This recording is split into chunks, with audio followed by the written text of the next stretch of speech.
I'm Truman, the Gray Merchant, and I love creature types. I've done a bunch of videos on them. Today, I'm doing another, specifically on how I think they could be managed better, because right now, they're kind of a mess, in various ways. Like and subscribe. To begin, I think a brief history of creature types would be useful. Time codes are below if you want to skip ahead. Originally, creature types were very haphazard. Sometimes the type line had the creature's full name. Sometimes it had part of the name. And sometimes it had a type not in the name. Sometimes the type is singular, and sometimes it's plural. Lords, like Goblin King, don't count as goblins, despite all the indicators to the contrary. All humans and some other creatures only receive their class. Artifact creatures don't have subtypes. Walls inherently couldn't attack. With all that said, creature types did mechanically matter sometimes, both positively and negatively. Back then, creature types would only be updated with a new reprint, which started happening quickly. Legends introduced the creature type Legend, which intrinsically had the legendary rules baggage. Legend mostly appeared as a soul creature type, but not always. Later legends and artifact creatures would sometimes have an additional type given in the text box. Creature type payoffs and hosers continued to appear regularly, including notably slivers. Coat of Arms was the first card to care about creature types generally as opposed to a specific type. Inspired by the popularity of these efforts, creature types would repeatedly receive major mechanical focus, reaching a then high in Onslaught block and then again in Lauren Shadowmoor. The latter introduced both Changeling, which gives a creature all creature types, and Tribal, now Kindred, which can give creature types to non-creature cards. Going back a bit, Mirrodin standardized the race-class model, where most sapient creatures get types for both their species and their class, forever telling the unemployed that magic is not for them. This also finally introduced the human creature type. Soon after, Lauren saw the Grand Creature Type update, where 1,197 cards received errata in line with things like the race-class model and other modernized creature type policies. For a long time, R&D considered it a mistake. I disagree for reasons I will get into later. The most recent big change was the introduction of the Phyrexian type, which saw 255 cards errated. In the last few years, Universes Beyond has seen new creature types, some of which are IP from other companies. The stated plan is to create a new creature type that is treated equivalently for any universes within reprints. With that out of the way, here's what I would change. To begin, there are some very minor creature types that I'm surprised are still around. I'm of the opinion that with all the new creature types always coming out, it makes sense to look back at ones to consider trimming. These types are rare, undersupported, and easily replaced by more common and better supported ones. Caribou appears only as a token from a single card. As Caribou is a synonym for reindeer, which has received the elk type, it would be consistent to drop the Caribou type. This terrible card can receive the minor power-up. Chimerid is another creature type that appears only on tokens, in this case from 2 cards. It is the juvenile form of the Homerid. I would argue it never needed to be unique, even more so now that the Homerid type is expected to be dropped. Greyborn is yet another token-only type, also only made by 2 cards. Just make them zombies. Similarly, Orb is a token type that appears only on a single card. It could easily be an illusion, like said card. Say it with me, folks. Pincher is a token type created by only a single card. I'd make it a homunculus or something. Mystics appear slightly more often on 7 cards.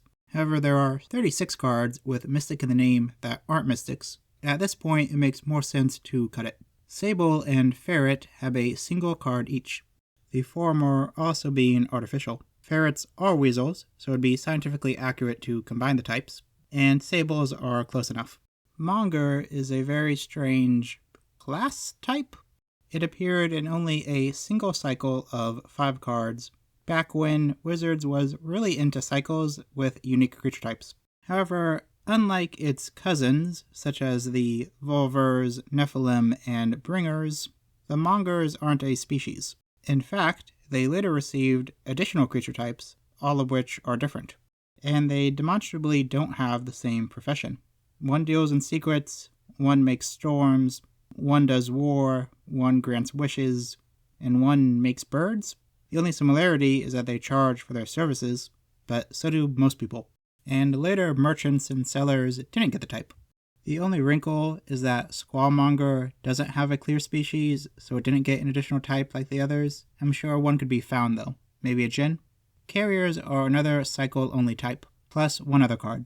With the introduction of the Phyrexian type, it was largely made obsolete. They have no visual similarities, and they aren't even all shown spreading disease in their art.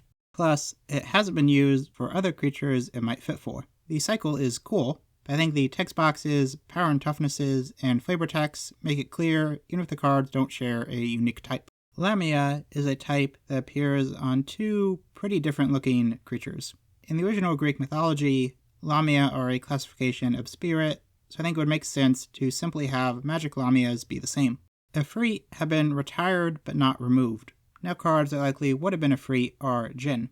If they're already doing that, it makes sense to go all the way and drop Efreet. The two cards that affect one affect the other anyway.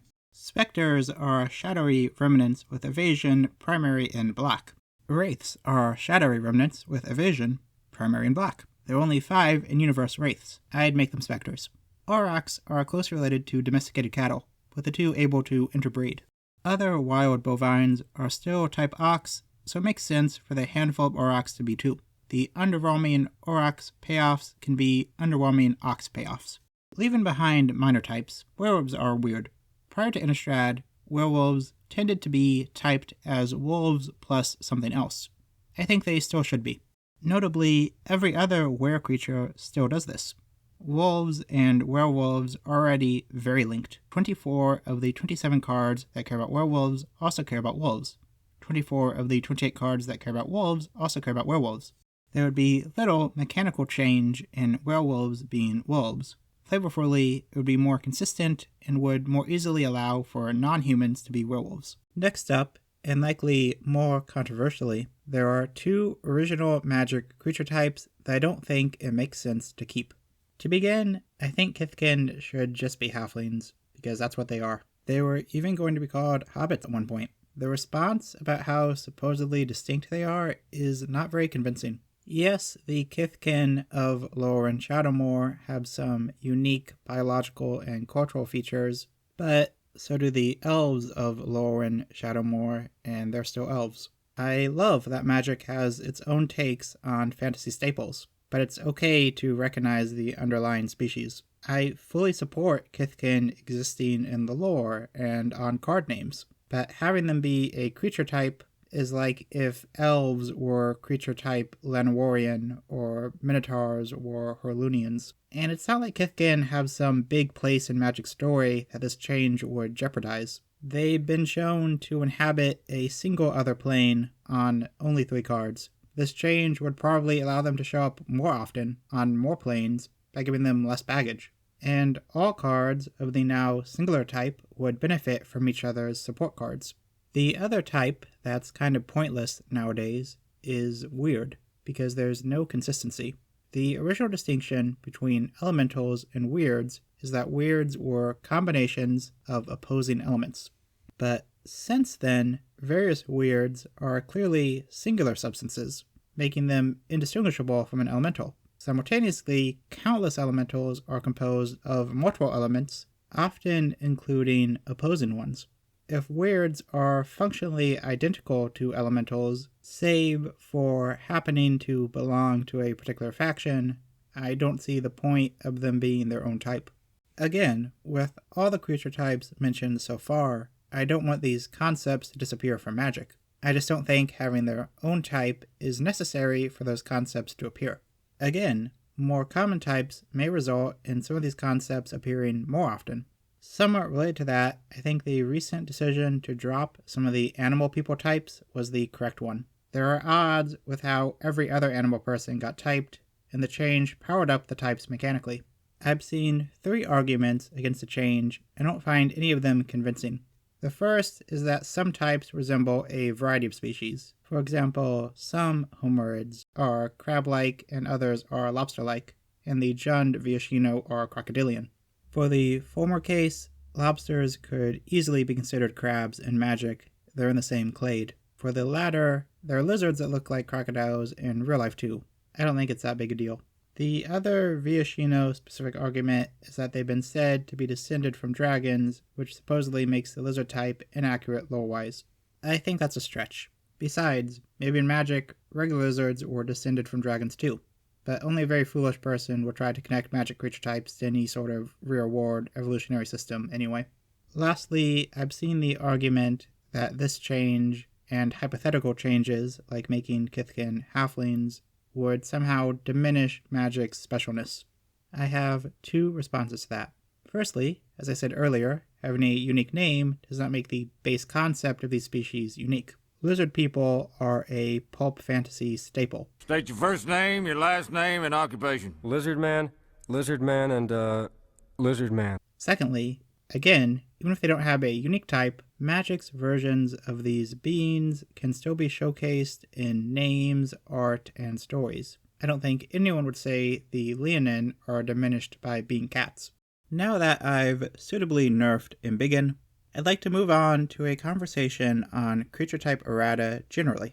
As mentioned, the Grand Creature Type update was initially considered a mistake that would not be repeated, because too many cards don't do what they say, as some of the changes require players to memorize things to know what they actually are, rather than being able to rely on reading the card, and that is problematic. However, more recently, new blood in R&D has led to a more open mind towards creature type errata, as seen with the big Phyrexian update. I think creature type errata is a necessary evil with a game like Magic that is always growing and evolving. The alternative is a situation like Dogged Detective, where errata hesitancy led to a creature with Detective in its name getting reprinted in a commander deck for a set that introduced the Detective type and Detective typal, but not being made a Detective. Not being able to rely on reading the card type isn't great, but neither is not being able to rely on the card name or art. Even in the provided example of creature type errata leading to a tournament misplay, the later judge consensus was that the player should have been able to correct himself. With judges now knowing this, and players having greater access to updated information than ever before, I think it's okay. For universes beyond types, I agree with their decision to use pre-existing types whenever possible. For example, I think it's really cool how they're approaching creature types with the Spider-Man set. Goblinness is a social construct. Also, robot is a fine type. It's a cool and resonant option for more futuristic artifact creatures. Catch-all types, both in-universe and in UB, are imperfect but necessary. For two examples, not every single alien and animal species can get its own type, and some are simply unidentifiable. They can also combine types when relevant. That said, I think wizards should try to avoid artwork that really implies a creature type that the creature doesn't have. For example, the new Craterhoof Behemoth is beautiful, but the art really makes you think it would be typed as an elephant. The fact that all the variant arts have the same form makes me think that was concepted by wizards, not by the artists. Related to that, I think they should also try to avoid names that imply another creature type. There are limits to this, like I think that giant as an adjective is fine, but something like Storm Coil Serpent should be avoided. I do find the secret layer flavor text hilarious, though.